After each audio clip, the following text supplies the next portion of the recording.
Alright folks, so today I'm going to talk to you a little bit about a piece of equipment that is not very often talked about. This is the model of 1916. They called it the bacon can. It was more officially referred to as the bacon tin.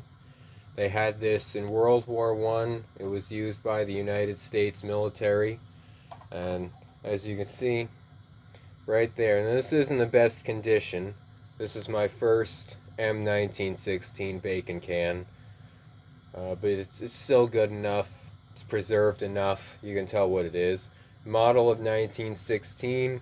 Now the ones that were actually produced during World War I had this maker's mark and 1917 or 1918 stamped under model of 1916.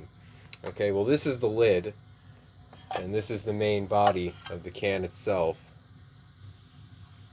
So you may be wondering, why was this called a bacon can? They weren't putting actual bacon in this. Well, sometimes they were.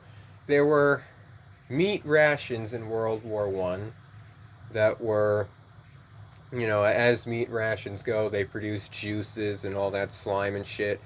And you don't want that to drip over all the rest of your equipment that you're going to have in your haversack. So they came out with these, not this one originally. The first one I believe they came out with was a little tin, and it was the M1910. This one was basically an unmarked silver box, and it had sharp corners. In 1913 they came out with the model 1913 that they tried, which was similar. It had rounded corners just like this, but they weren't as rounded. And then in 1916 they came out with this one, which as you can see has very substantially rounded corners on both the lid and the base. Alright? Now another difference is the M1910, which was the original one, had hinges. So the lid would basically be on like this, and it would be on hinges on one side. Right? Now that wasn't good because all the juices and shit that I mentioned would be leaking out of the tin, because it would be kept in the haversack on the back of the soldier, and so if you had that sideways, it'd leak all the juices. So they came out with this design, which is an entirely friction lid. So it would go on like this, like that. You press it on, and then it's on firm. Nothing's going to leak out of that.